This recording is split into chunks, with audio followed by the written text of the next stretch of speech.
자, 전반부에서는요, 공무원 연금에 대해서 설명을 드렸고요. 이제 후반부에서는 공무원 연금을 둘러싼 쟁점에 대해서 설명을 하고요. 2015년도에 박근혜 정부에서 연금 개혁을 하는 과정에서 어떤 문제가 있었고, 그로부터 어떤 교훈을 얻을 수 있는지에 대해서 살펴보도록 하겠습니다. 자, 공무원 연금을 둘러싼 그 여러 가지 쟁점이 있는데요. 몇 가지에 대해서 설명을 드리겠습니다. 우선 이제 과연 공무원 연금이 어떤 성격을 가진 연금이냐? 당초에 우리가 출발할 당시에 퇴직금의 성격, 퇴직연금의 성격을 갖고 있었던 인사정책적 목적을 달성하기 위한 수단인가? 아니면 지금의 국민연금처럼 단순히 사회보장제도인가? 라는 논쟁입니다. 사실은요, 국민연금과의 통합론자들은 공무원연금도 사회보장제도이니까 굳이 군인, 사학, 공무원연금과 같이 특수직역연금을 따로 할 것이 아니라 모든 국민들을 다 가입시키는 국민연금과 통합하자라고 하는 주장을 하는 사람들이 사회보장제도라는 말을 씁니다.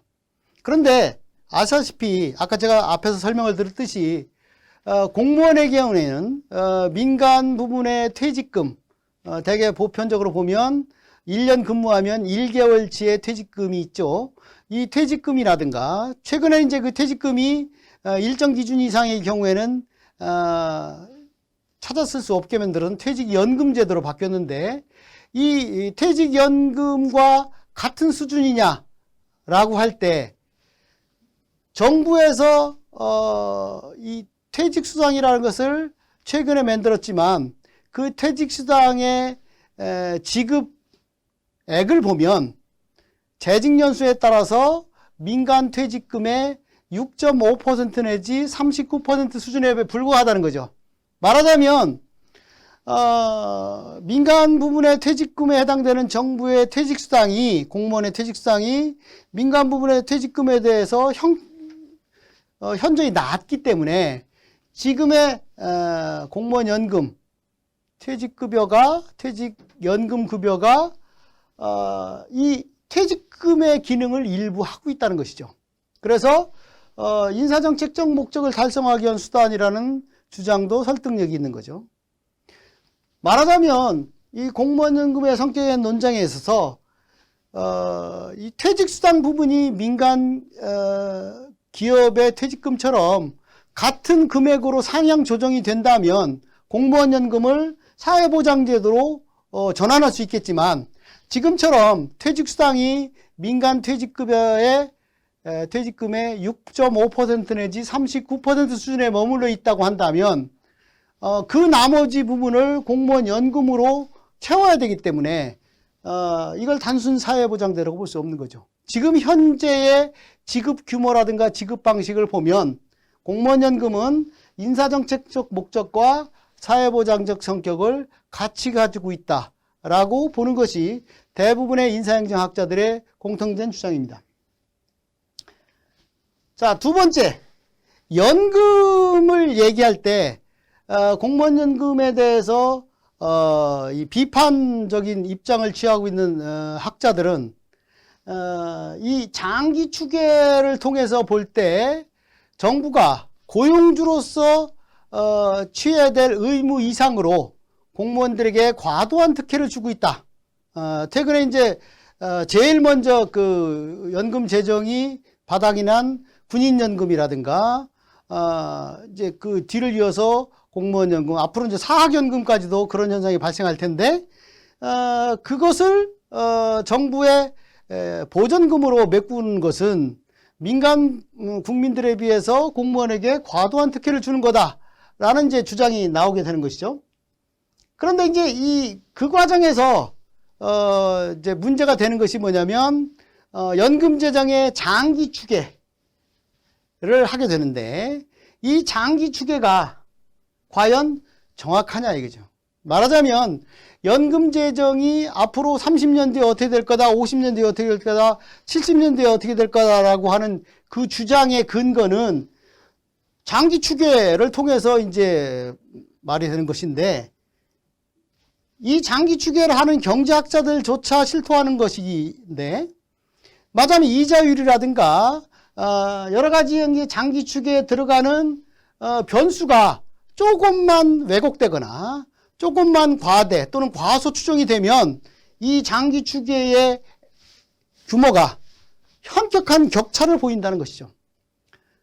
장기 추계의 필요성이라고 하는 것과 장기 추계의 정확성이라는 것은 별도로 우리가 논의를 해야 되는데, 장기 추계의 필요성이 있다고는 하더라도 지금 현재의 추계 방식을 가지고는 이 장기 추계의 정확성을 인정할 수 없다는 것이 많은 학자들의 주장입니다.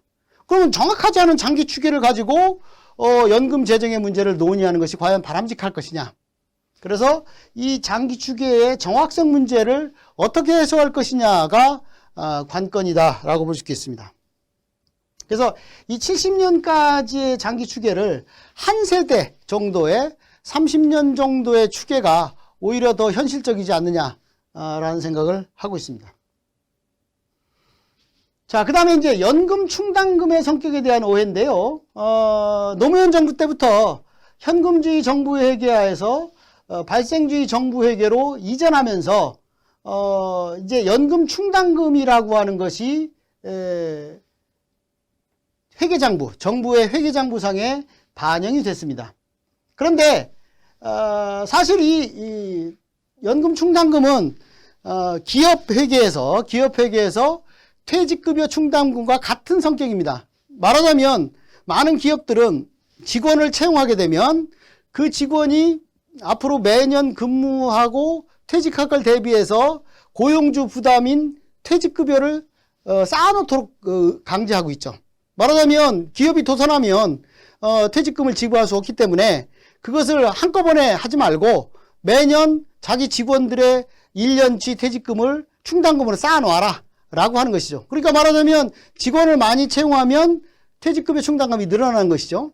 마찬가지로 공무원의 경우에도 공무원을 많이 채용하면, 공무원 숫자가 늘어나면 연금 충당금도 늘어나게 돼 있죠. 정부 입장에서 보면 회계장부상에 미래의 연금 급여를 지급할 수 있는 여력을 갖추기 위해서 충당금을 그때그때 쌓아 놓으라는 거죠. 회계장부상에서.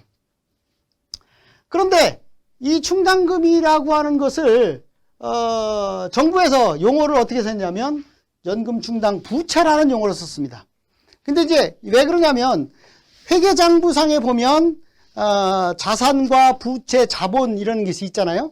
이게 부채 항목에 연금 충당금이 들어가는데, 우리가 회계에서 부채라고 하는 것은요, 미래의 고용주가 또는 그 회계장부를 작성하는 업주가 반드시 이행에 대한 부담과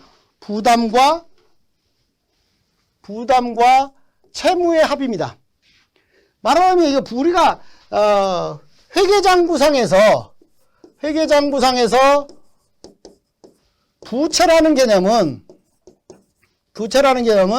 미래 어떤 특정 시점에서 어떤 계약이라든가 법상 의무를 지게 되는 부담과 지금 현재 지고 있는 빚, 채무의 합입니다. 여기서 부담은 어블리게이션이고 채무는 데트입니다. 우리가 흔히 말하는 빚이죠. 그래서 회계장부상의 부채는 우리가 흔히 말하는 빚, 채무도 있을 수 있고 미래의 특정 시점에서 우리가 의무를 다해야 되는 부담도 포함하고 있어요. 아주 쉽게 말하면 어떤 신혼부부가 자녀를 둘 낳았어요. 자녀를 둘 낳았으면 그 사람이 가족의 회계장부를 쓴다고 하면 자기가 20년 동안 자녀를 키울 때 자녀 양육에 들어가는 돈을 회계장부상에 부담으로 넣어야 돼요. 그러니까 말하자면 연금 충당금처럼 신혼부부가 내가 자녀 둘을 낳으면 우리가 평균적으로 자녀 하나를 20세까지 키우는데 10억 원의 돈이 들어간다. 양육비가. 그러면 20억 원에 뭐가 들어갑니까? 자녀 양육 충당금이 회계장부상에 들어가야 돼요. 양육 충당금이. 그런데 내가 자녀 둘을 키우기 위해서 20년 동안 20억이 들어갈 것으로 예정이 되지만 그 신혼부부의 지금 신입사원의 월급을 보니까 3천만 원밖에 안 돼요. 그러면 20년 동안 벌어도 6억밖에 안 되는데 어떻게 애를 키웁니까? 파산할 게 뻔하잖아요. 그런데 현실은 어떻습니까? 그 신입사원이 20년 동안 신입사원으로 머물러 있는 것이 아니라 승진도 하게 되고 또 다른 형태의 사업을 할 수도 있고 이래서 여력이 좋아질 수 있겠죠. 물론 지금보다 더 여력이 나빠서 못할 수도 있지만 대부분의 사람들은 여력이 나아지죠.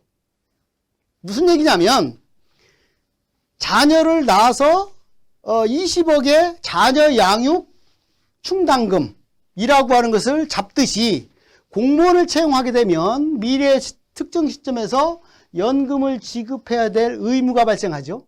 그래서 연금 충당금은 지금 현재 시점에서 정부가 빚을 지고 있다는 채무가 아니고 미래 시점에서 연금을 지급해야 된다는 부담을 회계장부상에 표현한 겁니다.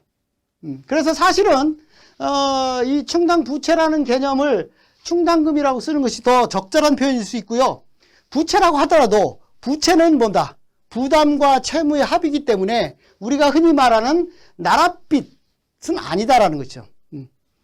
이걸 우리가 나랏빚이라고 얘기할 때 순수한 빚은 채무로 말하는 거예요. 확정된 채무만을 말하죠. 그래서 정부 회계에 결산보고를 하게 되면 우리나라의 정부 부채 규모와 정부 채무를 구분하지 못하는 기자들도 상당히 많이 있어요. 그러니까 지금 말하자면 우리나라가 확정된 빚, 채무가 어느 수준이냐라는 것과 정부가 미래의 부담과 채무를 합한 것이 어느 정도이냐라고 하는 것을 구분해서 사용해야 되는데 이 부채와 채무를 구분하지 못하는 기자들도 꽤 있어요. 그래서 이 부채를 전부 나랏빚이라고 하는 경우가 있는데 이것은 빚이 아니라 특정 시점에서 정부가 연금급여를 지급해야 되는 의무이다. 근데 그 의무의 내용은 빚이라고 하는 것은 내가 지금 10억 원 빚이 있으면 확정돼 있잖아요. 그렇게 정해져 있죠. 근데 의무는 충당금의 규모에서 잡아 있는 것과 미래 어느 시점에서 내가 충당금을 지급해야 될 여력의 차이가 상당히 있어요.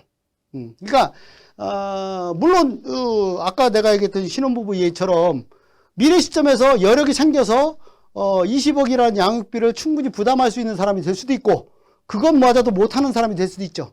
지금 현재 시점에서 정부가 연금 충당금의 규모를 예측하는 건 필요하지만 그것이 확정 채무와 동일한 개념이다라고 인식할 필요는 없다라고 하는 것이죠.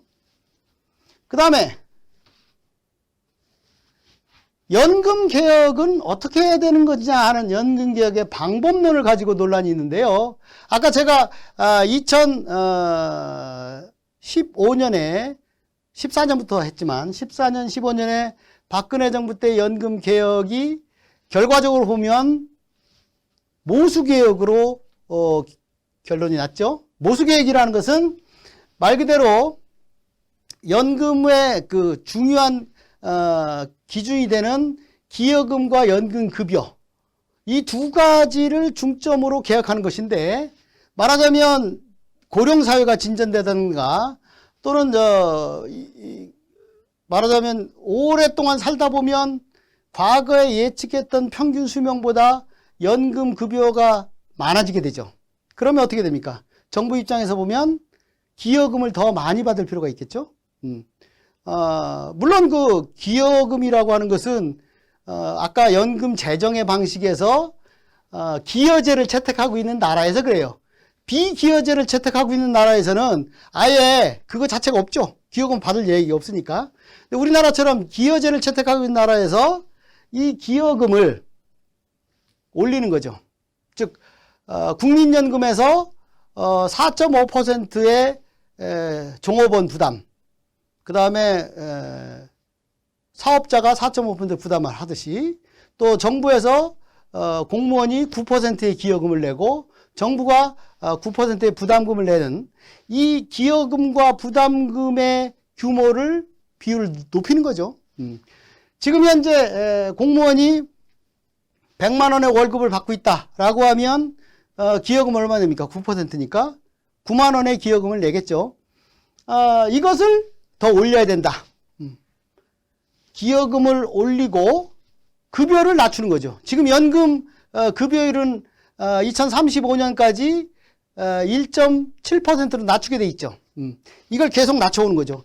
2010년 이전에는 2.5% 내지 2%였죠. 그것도 퇴직 전 3년 임금의 2.5 내지 2.0%였으니까 상당히 높은 수준이었는데 그것이 계속적으로 낮아지고 있는 거죠. 그래서 이 모수개혁이라고 하는 얘기는 기여금을 올리고 연금 급여율을 낮추는 거. 이것이 이제 주로 된 방식인데, 이 모수개혁은 결국은 현재의 연금 체계를 그대로 유지하면서 개혁한다는 것이고요.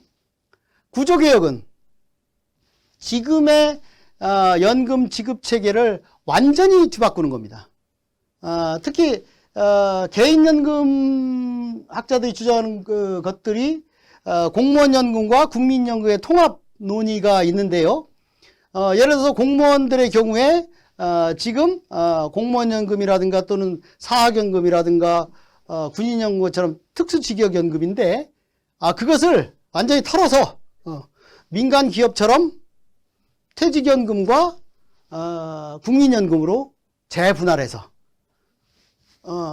바꾸자라고 하는 거죠. 근데 구조개혁은 상당히 위기 상황이 왔을 때나 또는 모수개혁이 어느 정도 한계에 봉착하면 구조개혁의 설득력이 있을 수 있습니다. 근데 구조개혁의 설득은 어떤 문제가 있냐면, 구조개혁을 하다 보면 그 과정에서 과거보다 훨씬 이익이 되는 사람과 손해를 보는 사람이 생겨요. 말하자면 연금 수급권자라든가 또는 기존의 공무원들 간에 누구는 과거에보다 유리해지고 누구는 과거보다 불리해집니다. 이게 정부에서 공무원 보수개혁이 어려운 이유 중에 하나가, 이 보수표를 하나 바꾸면요, 직종 간 또는 직급 간 연차별로 이해관계가 아주 첨예하게 따르기 때문에 이 보수표 개정을 쉽사리 못합니다. 인사실체에서. 대부분 어떻게 합니까? 새로운 형태의 수당이라든가 다른 형태의 추가적인 어떤 보수 방식을 채택하지, 기본급표를 말하자면 이제 본급표를 완전히 뜯어고치는 일을 못합니다. 그러니까 지금 현재 예를 들어서 일반직 공무원의 기본급표와 특정직의 본급표가 다르잖아요. 근데 사실은 특정직의 본급표가 상당히 좀 높아요. 그러면 일반직들이 우리도 특정직처럼 본급표를 올려달라라고 했을 때 그거를 하면 특정직들은 또 가만히 있겠냐는 거죠. 그러면 계속 어때요? 보수 경쟁이 일어납니다. 그럼 예산을 감당이 안 되는 거예요. 그래서 그런 연금이나 이 보수, 돈에 관련된 문제에는 이 구조개혁이 어려운 이유 중에 하나가 각 개인 간의 그 이해득실이 엄청나게 달라지고 첨예한 이익이 있기 때문에 이게 어렵다는 것이죠. 그 다음에 이제 2015년에 새누리당 중심으로 해서 모수개혁이 아니라 구조개혁을 하려고 시도를 했었는데, 그게 실패한 이유는 뭐냐면 공무원연금을 해체하고 국민연금과 통합하게 되면 기여금률이 다르죠. 그동안에 9%를 냈던 사람들이 4.5%의 기여금으로 낮춰집니다. 그러면 그 기여금률의 차이를 어떻게 할 것이냐. 그 다음에 이 공무원 연금을 받던 사람들이 퇴직수당이 아까 말씀드렸듯이 민간 퇴직금의 6% 내지 39%에 불과하다겠잖아요. 그러면 구조개혁을 하게 되면 퇴직금을 100% 올려야 돼요. 그러면 이 일시적인 퇴직급여의 충당금이 수십조 원이 발생하는 거죠. 그런 여러 가지 문제 때문에 이제 구조개혁이 좌초했던 것이죠. 현실적인 연금 재정의 문제라든가 이해관계 때문에 구조개혁은 쉽지 않다. 그럼에도 불구하고 민간 연금학자들은 지속적으로 이 구조개혁론을 강조하고 있습니다. 이 구조개혁론을 강조하는 이유는 그 구조개혁의 과정에서 상당히 이해관계자들이 첨예하게 대립할 것이고, 그것을 처리하는 과정에서 일시적인 퇴직금 충당금을 정부가 부담해야 되니까 연금 재정에도 막대한 예산 부담이 있을 것이고, 그럼에도 불구하고 지속적으로 이 민간 연금학자들은 구조개혁을 하라고 그래요. 이 구조개혁론자들의 그 숨은 의도를 보면 사실은요, 지금의 공무원 연금을 국민연금으로 통합한다고 해서 연금 재정의 문제가 해결되는 것이 아니에요. 거기에는 자산운용사들을 중심으로 하는 공무원 연금기금이나 사학연금기금이나 군인연금기금의 상당 부분을 뭘로? 퇴직연금으로 유도하겠다는 연금 민영화 의도가 깔려 있어요. 연금을 민영화하자고 하면 지금은 국민연금조차도 공적연금이기 때문에 국민들도 국민연금에 대한 신뢰도가 높지 개인연금에 대한 신뢰도가 높지 않아요. 지금 뭐 예를 들어서 보면 국민연금 임의가입자가 계속 늘고 있죠. 보면 실제로 국민연금 자산운용 실적이 민간 자산운용사 개인연금 실적보다 훨씬 좋습니다. 작년에만 해도 7%가 넘게 수익을 올렸다고 그러죠.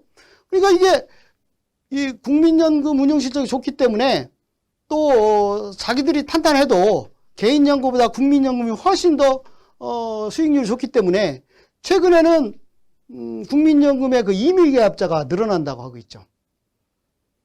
그런데 왜 이 정부 쪽에서 자꾸 이 공적연금에 해당되는 특수직역연금을 해체해서 국민연금을 통합시키려고 하냐? 통합시키는 과정에서 아까 제가 말씀드렸듯이 기여율의 차이라든가 또는 그 가입률의 차이라든가 여러 가지 그때 해결할 이렇게 난제가 엄청나게 많음에도 불구하고 그 사람들의 관심은 그것이 아니고, 그거는 이제 나중에 정부가 뒤치다거리는 해결의 문제이고, 관심은 뭡니까? 공무원 연금 중에서 퇴직금 부분에 해당되는 것을 퇴직연금으로 민영화하는 데 관심을 갖고 있을 뿐이에요. 사실 지금 민간 부분에 보면 자산운용사들이 애를 겪고 있는 게 뭐냐면요, 시중에 돈이 없어요. 요새 뭐 양적 완화 정책을 통해서 돈이 많다고 하는데, 돈이 많은 사람은 재벌기업과 정부밖에 없습니다. 중산층들은 사실 붕괴가 돼서 돈이 많지 않습니다. 그러니까 이 재벌 자산운용사의 첫 번째 관심사는 뭐예요? 자기들이 돈이 제일 많고 그 다음에 돈이 많은 것은 정부기금이에요. 정부기금을 특히 특수직역연금의 연금기금들을 퇴직연금으로 민영화하는 데 상당한 높은 관심을 갖고 있죠. 말하자면 민간 연금학자를 중심으로 구조개혁론자들이 주장하는 통합론의 의도는 연금 민영화에 상당한 방점을 띄고 있다는 것을 살펴볼 필요가 있습니다. 요 같은 맥락에서 오늘 또 뉴스에 보니까 개인연금 학자들이 정부가 공무원 연금 개혁을 안 했다라고 또 이제 얘기를 한 것 같은데, 아까도 얘기했지만 공무원 연금뿐 아니라 국민연금을 포함한 이 공적연금의 위기론이 등장하면 개인연금 가입률이 올라간다고 그래요. 2010년에 공무원연금 개혁할 때도 그랬고 2015년에 공무원연금 개혁할 때 개인연금 가입률이 상당히 올라갔습니다. 말하자면 민간 개인연금학자들은 연금의 3층 구도를 얘기합니다. 제일 밑에 뭡니까? 노인연금을 포함한 기초연금, 그 다음에 공적연금, 그 다음에 개인연금, 이렇게 합니다. 말하자면 노후 보장을 하려면 공적연금으로는 부족하니까 개인연금이라는 3층 구조를 꼭 강조를 하죠. 근데 지금 현재 우리나라의 민간 자산운용사의 도덕적 해이를 감안하면 이 개인연금이라고 하는 것이 과연 내가 납득할 만한 수준의 수익률을 가져다 주느냐, 거기에 대해서 많은 국민들도 별로 그렇게 달가워하지 않아요. 그러니까 공무원뿐 아니라 국민연금 가입자들도 뭐에 관심이 있냐면 내가 개인연금을 통해서 노후 보장을 하겠다는 생각보다는 정부가 국민연금의 지급 보장을 해달라, 또는 국민연금의 수익률을 높여달라, 이런 데도 관심이 있는 거죠. 그래서 사실은 앞으로 이 연금 정책의 방향은 현실적으로 기초연금과 공적연금과 개인연금이 이게 합해지는 것이 개인적으로 보면 다 필요한 일이긴 하겠지만, 정책적으로 보면 정부가 국민연금과 특수지급연금이라고 하는 이 공적연금의 공공성을 강화하고 보장성, 수익률을 높이는 데 초점을 맞춰야 된다는 거예요. 지금 현재 이 연금 민영화 시도가 지속적으로 이루어지고 있지만, 아까 말씀드렸듯이 시장 실패 경험이라든가 민간 금융기관의 그 모럴 해저드를 감안하면 우리나라의 그 공무원뿐 아니라 일반 국민연금 가입자들도 그렇고 지금 퇴직연금의 수익률이 형편없이 낮기 때문에 많은 일반 가입자들이 분통을 터뜨리고 있잖아요. 말하자면 이런 걸 감안하면 이 연금 민영화 시도의 경우에는 정부가 좀 더 논리적으로 공적연금이 국민들에게 득이 된다는 사실을 입증할 필요가 있고, 그거에 대해서 설득할 필요가 있다, 이런 생각을 해봅니다.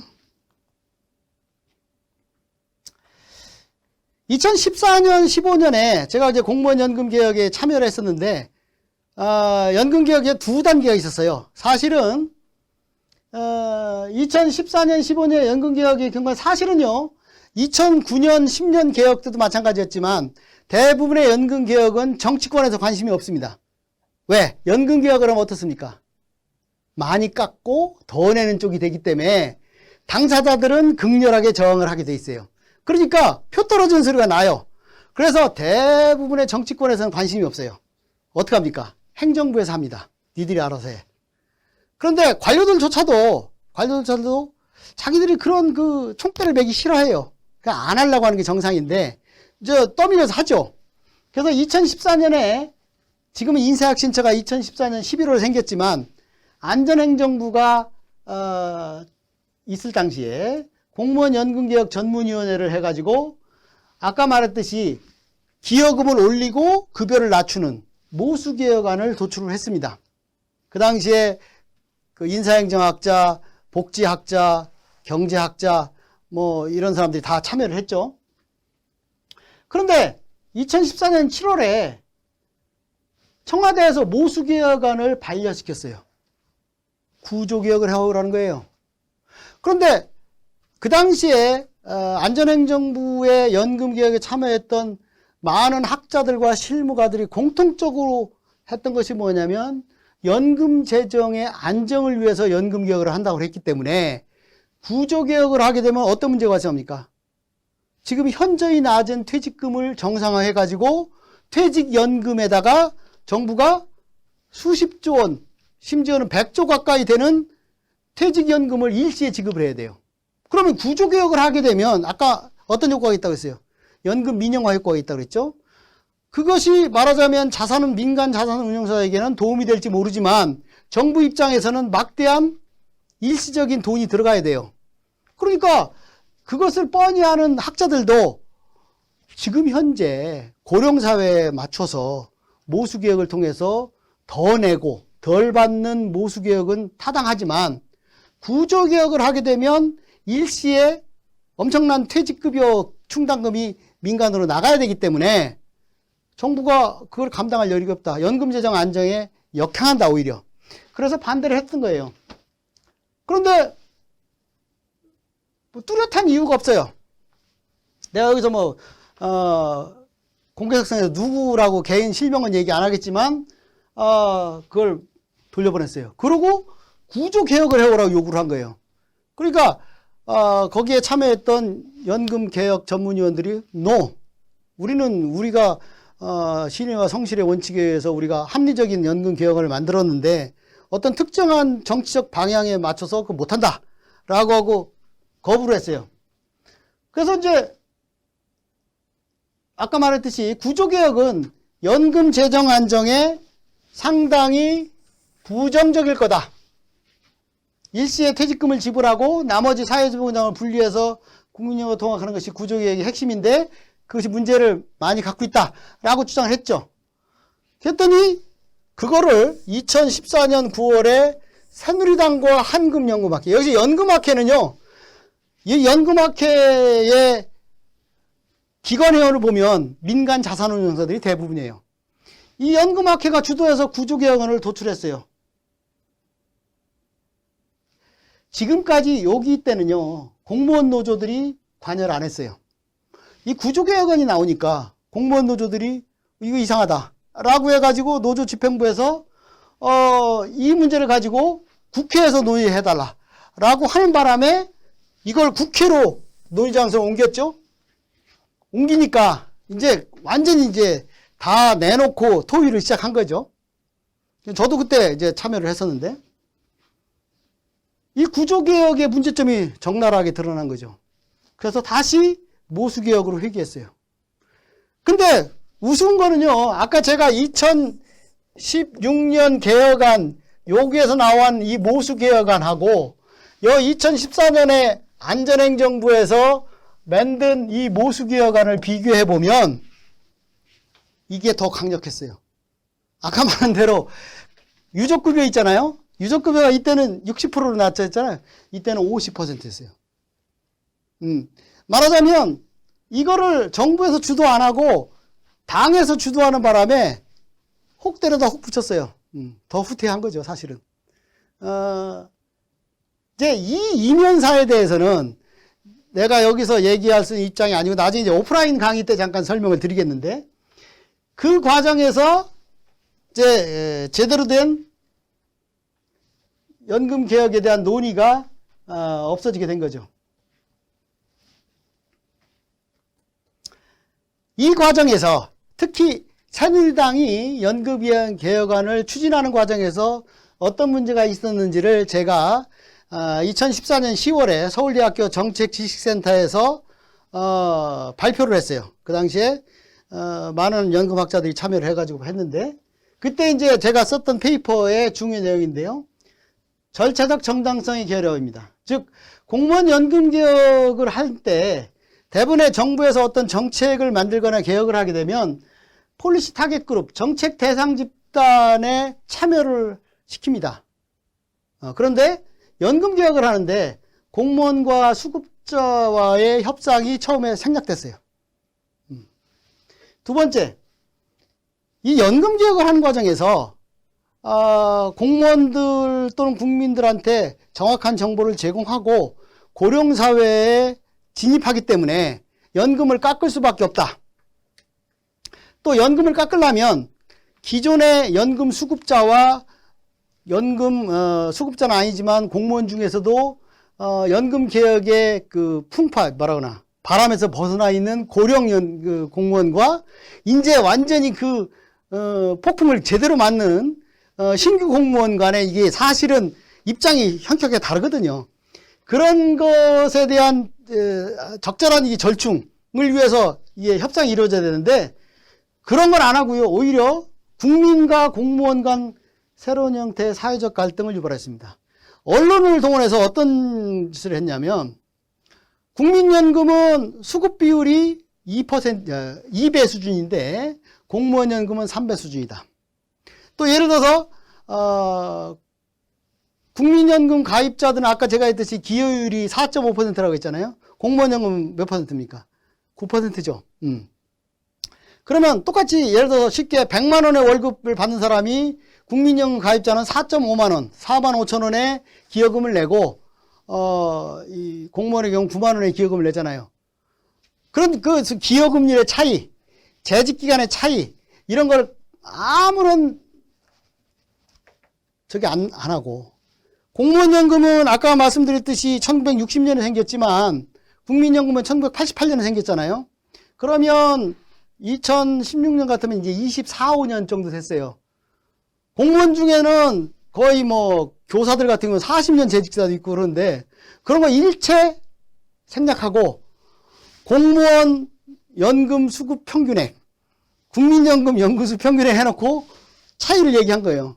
그러면 당연히 그 정보를 접하면 국민들은 어떻게 써요? 화가 나지. 우리는 왜 이렇게 적게 주는 거야? 이런 얘기를 하는 거죠.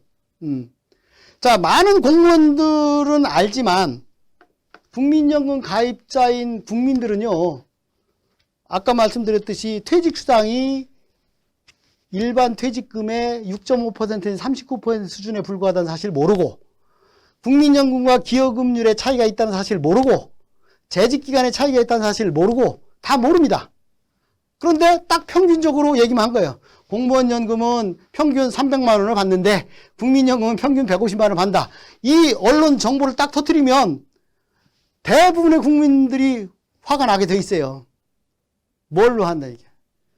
공무원연금을 개혁하기 위해서 국민들과 공무원들의 갈등 구조를 유발시켰어요. 이 사실은요, 지금도 지속적으로 이루어집니다. 연금개혁이라 공무원연금 개혁의 뉴스가 뜨면 밑에 댓글을 보면 일반 국민들과 공무원들, 또 일반 국민들 중에서도 이런 사정을 아는 사람과 모르는 사람 간에 이 댓글을 다루는 행태가 현격한 차이가 나요. 잘못된 정보에 기인해서 국민과 공무원 간의 갈등을 상당히 유발했다는 거예요. 내가 2014년에 마침 한국인사행정학회장을 역임하고 있어가지고 이런 것과 관련해서 연금개혁의 방향이라든가 이런 것 관련해서 중앙 기자들의 전화를 무지하게 받았어요. 심지어는 어느 경제지 기자는 30분 동안 통화를 해요.